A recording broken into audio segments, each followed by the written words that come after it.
अजमेर राजस्थान का एक ऐसा शहर जहां इतिहास की हर एक दीवार कुछ कहना चाहती है और उनमें सबसे पुरानी और रहस्यमय है अढ़ाई दिन का झोपड़ा।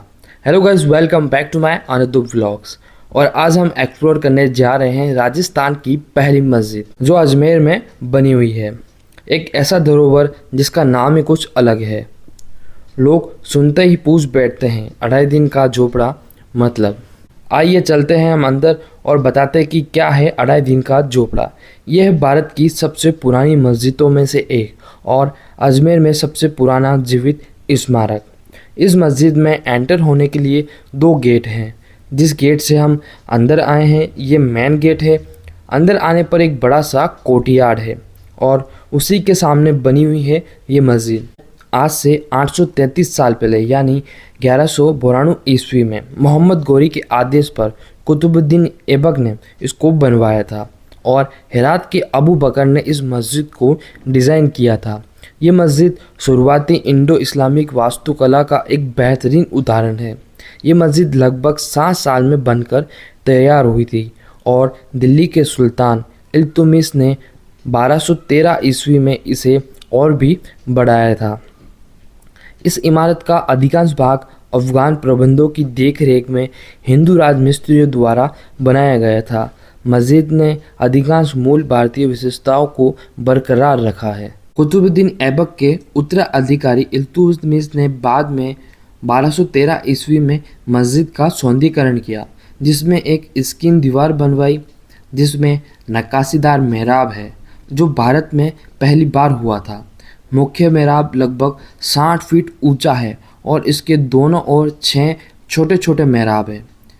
मेहराबों में दिन के उजाले के लिए छोटे आयताकार पैनल भी है जो शुरुआती अरब मस्जिदों में पाए जाने वाले पैनलों के समान है। इन मेहराबों में नक्काशी कर अरबी में कुरान की आयतें उकेरी गई है और दूसरे मेहराबों में फूलों की तरह की आकृति उकेरी गई है जो देखने में बहुत ही खूबसूरत लगते हैं और ये गजनी और तुर्किस्तान के इस्लामिक वास्तुकला की याद दिलाते हैं। कुछ नक्काशी में अरबी पुष्प और पत्तियों के पैटर्न हैं। उनकी ज्यामिति समरूपता फारसी टाइलवर्क की याद दिलाता है। वो सब ठीक है, लेकिन आप ये सोच रहे होंगे कि इसका नाम अढ़ाई दिन का झोपड़ा नाम क्यों पड़ा। लोकल इसे अढ़ाई नहीं बल्कि ढाई दिन का झोपड़ा बोलते हैं। दोनों का मतलब सेम ही है। यहाँ पर एक मिथक ये है कि ये संरचना ढाई दिन में बनकर तैयार हुई या मस्जिद का एक हिस्सा ढाई दिन में बनाया गया, और सूफी दावा करते हैं कि ये नाम धरती पर मनुष्य की अस्थायी जीवन को दर्शाता है। ASI के अनुसार ये नाम ढाई दिन तक चलने वाले मेले से आया है जो इस स्थल पर आयोजित किया जाता था। भारतीय शिक्षाविद हरविलास शारदा बताते हैं कि अढ़ाई दिन का झोपड़ा के नाम किसी भी ऐतिहासिक स्रोत में नहीं मिलता है। 18वीं शताब्दी से पहले मस्जिद को बस मस्जिद के रूप में जाना जाता था। यह सदियों से अजमेर में एकमात्र मस्जिद थी। इसे ढाई दिन के झोपड़े के रूप में जाने जाने लगा जब फ़कीर अपने नेता पंजाब शाह के उर्स को मनाने के लिए यहाँ इकट्ठा होने लगे। यह 18वीं शताब्दी में मराठा काल के दौरान हुआ था। उर्स ढाई दिन तक चलता था। इस मस्जिद का नाम ढाई दिन का झोपड़ा पड़ गया। इस मस्जिद का बाहरी हिस्सा चौकोर है। इसमें 2 प्रवेश गेट हैं, एक दक्षिण में और दूसरा पूर्व में, और मस्जिद पश्चिम की दिशा में है और उत्तर की दिशा की ओर एक पहाड़ी चट्टान है। इस मस्जिद की इमारत में 10 गुंबद और पूरी इमारत में 344 खंभे थे। अब इसमें से 70 खंभे ही खड़े रह गए। दिल्ली के सुल्तान इल्तुतमिश ने 1230 ईस्वी तक 7 मेहराबदार स्कीन बनवाए थे, जिसे मस्जिद की वास्तुकला की दृष्टि से सबसे उल्लेखनीय विशेषता माना जाता है। सबसे बड़े और बीच के मेहराब के साथ 2 छोटी नालीदार मीनारें भी बनाई गई थी। ये मीनार 5.9 मीटर व्यास में स्थित थी।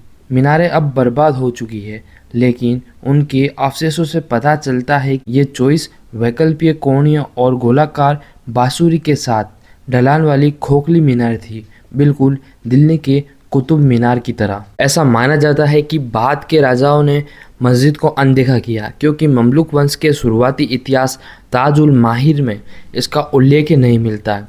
खिलजी, तुगलक, लोधी और मुगल इतिहास में भी इसका उल्लेख नहीं मिलता है। मराठा नेता दौलत राव सिंधिया 1779 से 1827 के बीच इस इमारत के केंद्रीय गुंबद को बहाल किया था और संरचना से पत्थर को हटाने पर प्रतिबिंब लगा दिया था। 1818 में अजमेर कंपनी के शासक के अधीन आ गया था। वॉसरॉय लॉर्ड मेयो के कार्यकाल के दौरान 1875 और 1878 के बीच 23,128 रुपये की लागत से इस संरचना की मरम्मत की गई थी और 7,538 की लागत वाली एक और बहाली 1900 से 1903 के बीच अजमेर मेरवाड़ा के कमिश्नर ALP टक्कर की देखरेख में की गई थी और ASI पुरातात्विक अलेक्जेंडर कनिंघम और DR भंडारकर ने 20वीं सदी के पूर्वार्ध में इमारत की जीर्णोद्धार किया था और कनिंघम ने कहा था कि भारत में ऐतिहासिक या पुरातत्व महत्व की कोई अन्य इमारत संरक्षण के अधिक योग्य नहीं है। अलेक्जेंडर कनिंघम ने अलाउद्दीन के झोपड़ा और कुव्वत उल इस्लाम मस्जिदों की वास्तुकला की प्रशंसा में इस प्रकार कहा था कि डिज़ाइन की निर्भरता और अवधारणा की भव्यता में जो शायद इस्लामिक वास्तुकला की प्रतिभा के कारण है। पहले भारतीय मुसलमानों की ये दो शानदार मस्जिदें केवल ईसाई कैथेड्रल की ऊंचाई भव्यता से भी आगे निकल जाती है, लेकिन अलंकरण की भव्य प्रचुरता, जालीदार नक्काशी की सुंदरता, समृद्धि और विवरण की अंतहीन विविधता, फिनिशिंग की नाजुक तीक्ष्णता और कारीगरी की समसाध्य सटीकता में जो सभी हिंदू राजमिस्त्रियों के कारण है। मुझे लगता है कि ये दो भव्य भारतीय मस्जिदें दुनिया की अब तक की सबसे शानदार इमारतों के साथ उचित रूप से प्रतिस्पर्धा कर सकती है। और स्कॉटिक वास्तुकला के इतिहासकार जेम्स फर्ग्यूसन ने भी इसी प्रकार कहा था कि सतही सजावट के उदाहरण के रूप में दिल्ली और अजमेर में शहंशाह इल्तुतमिश की ये दो मस्जिदें शायद बेजोड़ हैं। काहिरा या फारस में कोई भी मस्जिद विस्तार में इतनी उत्कृष्ट नहीं और स्पेन या सीरिया में कोई भी चीज़ सतही सजावट की सुंदरता के मामले में उनसे आगे नहीं जा सकती।